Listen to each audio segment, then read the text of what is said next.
আসসালামু আলাইকুম ওয়া রাহমাতুল্লাহ। আপনারা কেমন আছেন? ভালো আছেন? আমিও আলহামদুলিল্লাহ আপনাদের দোয়ায় ভালো আছি। কারণ কি জানেন? কারণ এই যে আমার মা বোনেরা, আমার শ্রদ্ধেয় নেতৃবৃন্দ সবাই ঐক্যবদ্ধভাবে আজকে আমরা এই স্টেজে ধানের শীষের জন্য ঐক্যবদ্ধ হয়েছি। সেই জন্য আমরা অত্যন্ত ভালো আছি।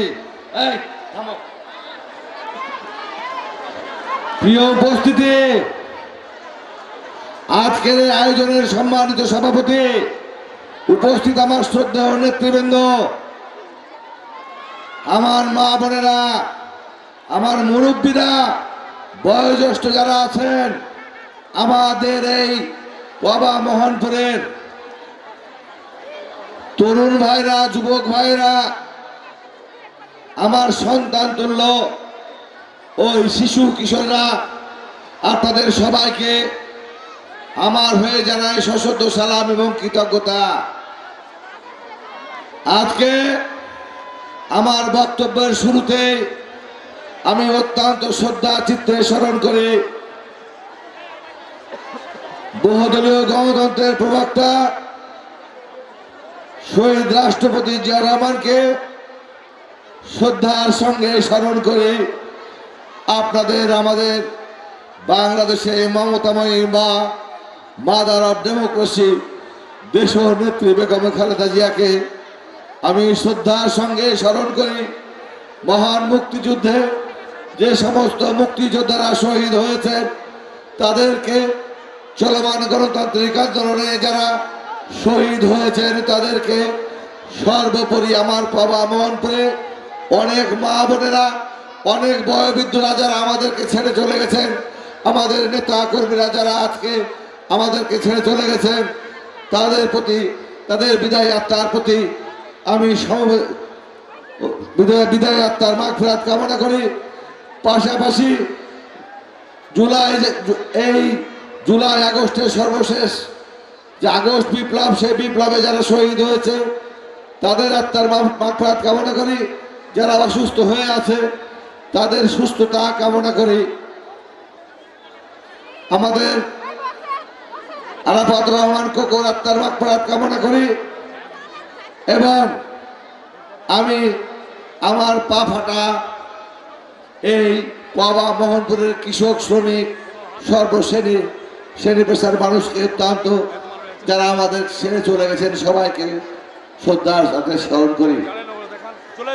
আপনাদেরকে বক্তব্য দিতে উঠে আমার শুধু মনে হচ্ছে যে কি বক্তব্য দেব। আমি দীর্ঘদিন যাব আপনাদের এই সাথে পাশে থেকে বাবা মোহনপুরবাসীকে আমাদের এই দলের পক্ষ থেকে যত কর্মসূচি হয়েছে পাশে পেয়েছি।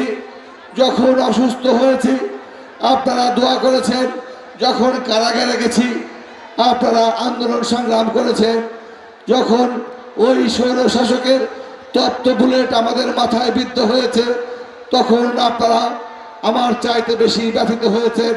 সেই জন্য আমি আপনাদের প্রতি কৃতজ্ঞ। আর আপনাদেরকে এইটুকু শুধু বলতে চাই, আমাদের নেতা তারেক রহমান বাংলাদেশে এসেছিলেন। বাংলাদেশে এসে তার কয়েকদিন পরে, অর্থাৎ 29শে জানুয়ারি উনি রাজশাহীতে এসেছিলেন। রাজশাহীতে এসে একটি কথা বলেছেন যে, প্রথম কথা, সমালোচনা করলে তো আর পেট ভরবে না, কাজ করতে হবে। আমিও বলি আপনাদেরকে, কারো সমালোচনা করলে আমাদের পেট ভরবে না। বাবা মোহনপুরবাসীর জন্য কাজ করতে হবে। আমাদেরকে বেকার যুবক ভাই বোনদের কর্মসংস্থানের ব্যবস্থা করতে হবে। আমাদের মা বোনদের ফ্যামিলি কার্ডের ব্যবস্থা করতে হবে। আমাদের কৃষক ভাইদের ফার্মার্স কার্ডের ব্যবস্থা করতে হবে। আমাদের আগামী দিনের প্রজন্ম শিশু কিশোরদের জন্য চাহিদা এবং জ্ঞান ভিত্তিক কারিগরি বহুমুখী শিক্ষা ব্যবস্থা চালু করতে হবে।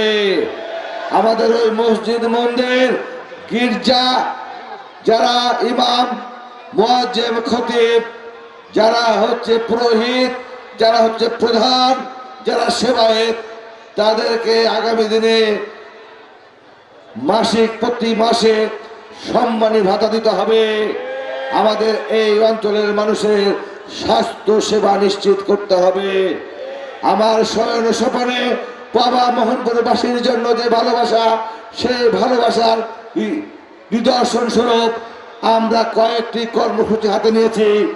প্রথমত, ওই নারিকেল বাড়িয়ায় যে কৃষি কলেজ বিএনপির আমলে আমাদের প্রয়াত মন্ত্রী কবির হোসেন সাহেব কৃষি কলেজ করে গেছিলেন, সেই কৃষি কলেজকে বিএনপির দায় দিয়ে রাজশাহী বিশ্ববিদ্যালয়ের অনুষদ করা হয়েছে। আমরা স্বাধীনভাবে সেই বিশ্ববিদ্যালয়ের অনুষদকে, কৃষি বিশ্ববিদ্যালয় আলাদাভাবে করতে চাই। আমরা বিশিষ্ট খুব দ্রুত শিল্পায়নের জন্য চালু করতে চাই। আমরা ওই হচ্ছে মেডিকেল বিশ্ববিদ্যালয় 5 বছর 7 বছর যাব শুধু শুনি, টেন্ডার হচ্ছে আর টাকা পয়সা সব হালাল হয়ে যাচ্ছে, কোনো দৃশ্যত কোনো কর্মকাণ্ড নাই। কয়দিন আগে দেখি ট্রাকে করে বালু ফেলে, আবার বন্ধ হয়ে যায়। সেই মেডিকেল বিশ্ববিদ্যালয়কে দ্রুত চালু করতে হবে।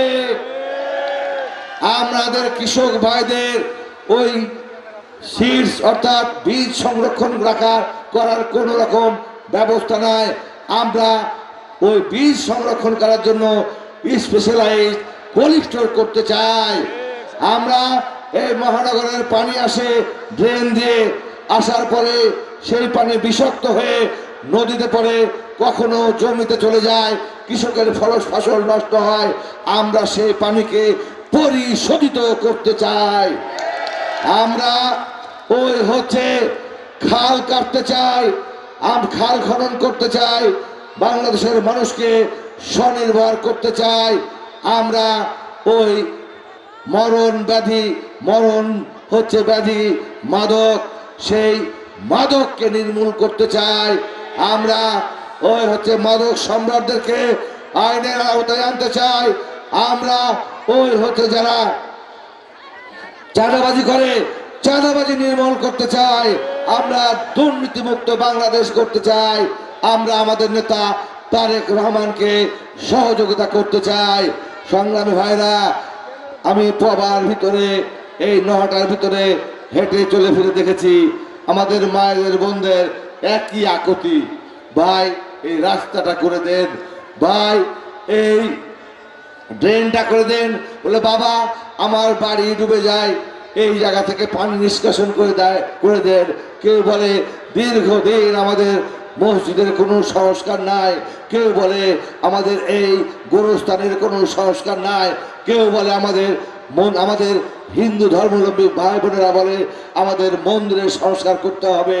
ওই আমাদের খ্রিস্টান সম্প্রদায় যারা আদিবাসী তারা বলে আমাদের গির্জা হচ্ছে ঠিক করে দেন, গির্জায় হচ্ছে ব্যবস্থা করে দেন। এই সমস্ত হচ্ছে আমার ভাবনা। আমার শহরে সবরে আমার এই পাবা মোহনপুরবাসীর জন্য সব সময় কাজ করার ইচ্ছা আছে। আপনারা কি আমাকে কাজ করার সুযোগ দিতে চান?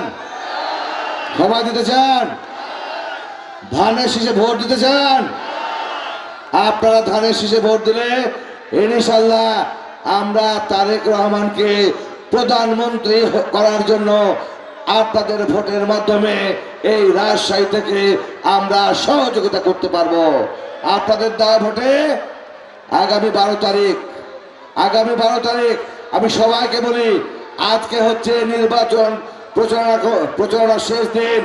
আমরা যাওয়ার সময় সবাইকে মুখ বন্ধ করে যাব?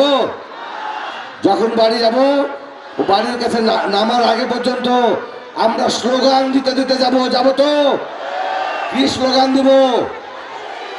ভোট দিব কিসে? ভোট দিব কিসে? ভোট দিব কিসে? তারেক রহমানের সালাম নিন, তারেক রহমানের সালাম নিন, তারেক রহমানের সালাম নিন। সংগ্রামী ভাইরা, আমি আপনাদেরকে বলতে চাই, আমাদের এই বিজয় ইনশাআল্লাহ অবিসম্ভাবী, খুব দ্রুতই আমাদেরকে বাড়ি গিয়ে আমাদের নেতা কর্মীদেরকে সজাগ করতে হবে। যারা পুলিং এজেন্ট আছেন তাদেরকে সাবধান করতে হবে। ওই আমরা মাঝে মাঝে শুনি ভোট চুরি করবে, জাল ভোট দিবে, ডবল ব্যালট পেপার ঢুকাবে, এইসব কি করতে দিতে দেওয়া যাবে? এইসব করতে দেওয়া যাবে? করতে দেওয়া যাবে না।